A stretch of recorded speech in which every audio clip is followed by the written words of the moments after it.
Guys, welcome back to my channel. This is going to be a battle report of the Bloodstorm round 1. I was paired up against Orcs and Goblins. This is my list, so I'm playing Dread Elves this event. I wanted to try out Dread Knights because I have been eyeing them for a while. And I think they go really well with the Divine Altar, especially with the Great Weapons, because then with the Great Weapons you'll still strike at Agility 6. However, you're only going to hit on a 3+, which is not that good for elves generally. But you can circumvent this downside by having battle focus from the Divine Altar. So I wanted to try this combination, and in addition I also was quite eager to test the Harpies, just to see how they would perform on the table. Other than that, we have the Orcs and Goblins list, so actually it's just a Goblin list. So this is a lot of goblins, to be honest. And well, yeah, this matchup usually it was not that good for Dread Elves, I would say. But now with the new addition of the Hunting Chariot in the current iteration, it's way more manageable. And also, I had quite high hopes for my Harpies in this specific matchup because, especially getting rid of natural wrecking teams just by flying over them would be quite a delight, I assumed. Still, it's a list that packs a punch, but we will see what will happen in the game. So we have some screenshots as well of the armies. This is going to be a screenshot of my Dread Elves. Then I also have a screenshot of the beautifully painted Goblin army of Boss. For this round, we were playing a bit of a different type of scenario, so every Bloodstorm round is going to be a bit different. This one we had to have one scoring unit inside the enemy deployment zone at the start of any of our first 4 player turns, so that's quite quick indeed. We had the precious cargo, so you had to nominate a scoring unit that should survive the game, and you had to make sure that your own general would not survive the battle. The last one is going to be quite easy generally, because the opponent is also quite enthusiastic to kill your general just for the point. With that, let's go into the game. So as a first comment, I have to apologize that I didn't capture just the entirety of the table. I'm using a bit of a makeshift setup to stream at the tournament, and it's always a bit dependent on the location how you have to set up your tools. So I should still get some kind of better equipment to do this. But anyway, this is mostly the table. So we are playing the Dawn Assault deployment, which means that I'm going to deploy in the bottom right of the table. My opponent's going to deploy in the top left of the table. You see us dropping 1 drop at a time mostly. This is because at Bloodstorm there's a limit to the bonus that you can get for starting the game, and the limit is capped at a +2. So even if you drop all your troops, the biggest bonus you can get for dropping all your troops is a +2, meaning that you're not guaranteed at all to start if you drop everything. At some point I do drop everything for the +2 just to try to get the first turn. I don't know if it is that meaningful in this matchup because my opponent doesn't have that much of a ranged pressure. But still, there's some war machines, like there's 2 ballistas, Scubarers, and there's 1 Doom Diver, and I don't really like the Doom Diver. So I think it's a good move to drop and try to get started at least. My opponent also had 2 units of Grotlings. The Grotlings still scout and ambush and vanguard and everything. So they get to go still basically wherever they want to. My deployment from left to right, I have in the back some Dread Knights and some Shadow Riders in front. I have the Harpies, I have Hunting Chariot, I have the Peacebreakers with Crucible. My Repeater Auxiliaries that had to survive this game, I have behind there another Hunting Chariot, a Thunder Pack, and another unit of Dread Knights with my character. My opponent all the way on the left, just off the board, has a Giant, and he has some goblins, BSB in the general, more goblins with a Madkit, and a wrecking team, Doom Diver, Nasher Herd, Skewerer, more goblins with a Madkit, wrecking team, Giant, and on the corner is some Nasher Dashers. There was another unit of Nasher Dashers all the way on the left flank, by the way. So for me, the first turn, I move up my Shadow Riders into the ruined terrain. where my opponent had also placed some units of Grotlings. The rest of the line basically advances up to the point where I'm at 18 inches, within 18 inches distance of the national wrecking teams. So you can be within 18 inches without any problem, because if your opponent rolls a 666, it's going to go in a random direction anyway. So 17 is still a bit dicey. Like, your opponent can roll a 17 for a wrecking team, right? But 18, then it's going to be a random direction. So chances that it will reach you if you're within 18 inches are marginally slim. So on the right side, I do open up my flank of my Dread Knights to my opponent's Grotlings, but I do place one model in the back rank, so that I can strike with two models against the opponent's Grotlings if needed. In addition, the Shadow Riders on the left, they received a no die enemy buff, so that I go to defensive 6 and offensive also quite high. It's mostly to put Guiding Light on the Harpies, but then again, the defensive 6 is also quite nice against the Grotlings that my opponent could charge in on the Shadow Riders. In my opponent's turn, he actually does it, so the Grotlings go and try to face off against my Shadow Riders. I didn't really expect it, because I thought that, well, my opponent doesn't really gain a lot from blocking my Shadow Riders there. I would expect that the Grotlings don't really do that much against the Shadow Riders, even though, well, every Shadow Rider killed is another one. So in the grind, they would possibly win, probably win, I think. But it's also a scenario that I don't really mind, because my Grotlings of my opponents are locked in. In addition, what I didn't mention yet first turn is that my hunting chariot on the left side of the altar gets quite lucky and just one-shots a wrecking team.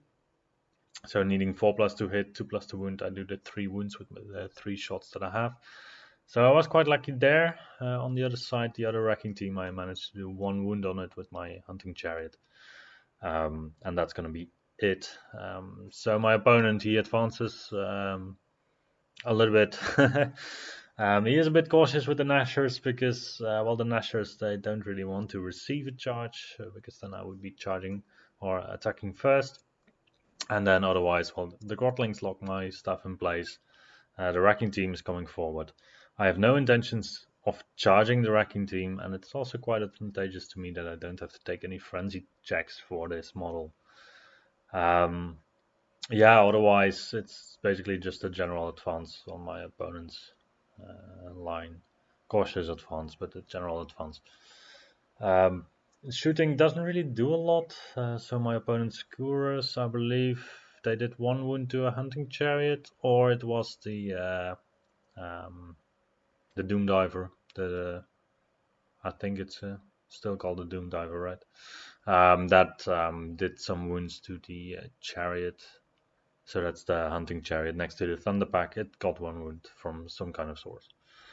Combat-wise, my opponent does some damage. Doesn't really do any damage, actually. So I do some damage on his Grotlings, and I manage to face his Grotlings with my Dread Knights.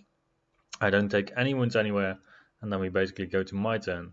So behind the building on the left, my opponent had put a giant. I'm just able to charge in between the gap with my Dread Knights, and I was quite curious to see what would happen there. Big Brother Giants have 8 hit points, so that is actually quite a lot. Yeah, if I just leave him on 1 hit point, it's going to be a bit of a mess maybe. But then again, if I get no die enemy off, then he's going to only hit me on a 5-up with his then 12 attack, so that would be 4 hits. I might survive with my Dread Knights, you know. I have to get rid of the Giants anyway. So on the other side, the Thunder Pack charge in on the other giant, and the rest basically does some defensive maneuvers to enable me to remove the wrecking team that is still left. I have 2 hunting chariots that can shoot at it. I have the auxiliaries. I just want to make sure that I can remove the wrecking team without taking any damage myself. Then magic-wise, it sees myself, I believe. I get off the reroll to hit on the Dread Knights on the left, engaging the giant, and shooting wise I do manage to remove the wrecking team. Combat wise, we go to I don't know which one we're doing first. Basically, the Grotlings on the left doesn't really happen anything against the Shadow Riders other than some Grotlings die. The Giant, there we go. So the Giant is actually beaten in combat by the Dread Knights without any wounds in return. So the 9 attacks that I have, I managed to hit all of them, I think, with the reroll. Combined with the battle focus from the altar, at least I get enough hits. Then I have a 2+ to wound because I have strength 6 with +1 to wound, and I do manage to kill the giant outright in one go with 8 wounds. And then the Thunder Pack, I believe they also managed to just barely kill the giant a little bit later. And the Grotlings, they also suffer quite an ill fate as they are just mopped up by the Dread Knights on the hill. So this is quite an advantageous position for me now. So objective-wise, I would have to start my probably third turn in the opponent's third or fourth turn in the opponent's deployment zone with a scoring unit. I was thinking maybe it could be the Dread Knights on the left, but realistically that's not going to happen, so it has to be the Dread Knights on the right, because in the center it's a little bit dicey still what can happen there. But yeah, on the right side I'm quite covered to just make it to get to the deployment. Yeah, and then we go to my opponent's turn. So my opponent is looking at some charges. I believe this is the turn where he's going to charge in on my Crucible with the Nashers and also with the General. So the General is the model on the blue squig next to the building. And everything is going to fly in onto my Crucible and Beastbreakers. This is going to be mutual carnage, basically, because the Nashers, they strike at agility 5 now, which is the same agility as my models. I believe my Temple Exarch actually has agility 6. However, I mean, I could do some damage to the Nashers, but is it really worth it? My opponent also has Ghostly Guard on his General. So the Blades of Darak on my BSB nullify his Ghostly Guard, and I have AP1. So in the end, my opponent will be left with a 4-up armor save, compared to the unit having to chew through a 1-up armor save, basically. Then we go for some shooting, some light shooting. I believe it removes 5 of the harpies. Yeah, because my opponent got quite lucky, actually. Oh well, my opponent's goblins, they are expert bowmen, and they just managed to shoot down 5 harpies at long range with the 24 shots that they had, hitting on 6s. So yeah, harpies, amazing. Maybe I put them in the wrong place at the wrong time, but honestly, I also didn't really see a chance for them to do anything meaningful at this point in the battle. Maybe it's also because of the competition internally in my army with the hunting chariots. Like, if I didn't have the hunting chariots, I would have really utilized the harpies a bit more to get rid of the wrecking teams. But with the hunting chariots, there's no need for harpies for that purpose. So yeah, I was a bit disappointed that my harpies died so easily. But apparently that is the fate that they had to have this battle. The Shadow Riders on the left keep dishing it out against the Grotlings. I believe one of them died this turn. And then we go to the mutual carnage in the center, with my opponent's Nashers dashing out quite a lot of damage to my guys. Me also killing quite a lot of the Nashers with combined the Crucible and the unit. And then I believe in the end I actually win by 1 this combat. And yeah, it is a result that I kind of expected, or at least the result that if I charge, then I will just completely annihilate the Nashers. If they charge, then mutual annihilation will follow. So I do get a counter charge with a hunting chariot into the Nashers, just to make sure that they don't really do any damage before I suffer any ill fates there. The Thunderpack move up, and my unit of Dread Knights. They also move up just to be just inside of my opponent's deployment zone. Then on the left side, my Dread Knights that I didn't really talk about anymore. They actually suffer quite a bad fate where they die. I believe it was a combination of some shooting and a panic test. One of the Scourers hit them in the flank, and then two of them died, I believe, and then they failed a panic check.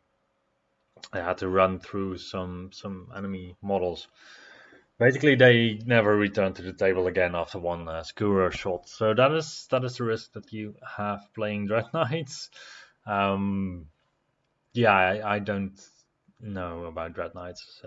So far, they have not really impressed me that much after this entire tournament. Like this game, they were doing quite okay. Just removing an entire giant in one go was quite impressive. On the right side, well, I mean, chasing off some Grotlings is okay, but it's not really something that really impressed me. But it's just the fact that they have a 3-up armor save and resilience 3 in retaliation that is quite scary. So maybe I should play some more defensive buffs for them. Maybe Witchcraft helps with the wheel turns that they can only be wounded on a 4+. Maybe Word of Iron would help to get them to a 1-up armor save. But then again, also like half of your matchups, you will either face a Toxic Breath with Occultism, an Alchemy Wizard Master, or Scourers, or any other kind of potential to remove 2-up armor save resilience 3 models that are not immune to flaming attacks or the likes. What else is happening? So my Shadow Riders, meanwhile, made short work of the Grotlings. My Divine Altar and Beastbreakers are still alive-ish, or at least my Beastbreakers. I still have like 4 rank and file models. My General is next to the dice tray. Remember that it was an objective to get him killed. And so at this point in the game, I decided that I would want to just back off a little bit and make sure that my General could actually die. Because my opponent doesn't have too many resources left to kill my General, actually. So he has some Nasher Dashers left that are all the way hidden in the flank on the left side. And he has some Scourers. I want to keep the Scourers actually alive so he can shoot my General. But then again, my opponent is also tempted by other things on the table. Otherwise, on the right side, well, middle on the table, right side, we have Nasher Dashers of my opponent that I try to whittle down with a Hunting Chariot and some Selection Auxiliaries, and I leave 2 of them. And then my Dread Knights have turned to face his Nasher Dashers. I don't think it was really necessary to face them, but then again, what are these Knights going to do? Otherwise, they could have advanced together with the Thunderpack to put some more pressure on the remaining troops of my opponent, but as I said, I also wanted the General to die still. Because this Bloodstorm format of having these tasks, it's a funny format because in the end the victory points, they don't matter even that much.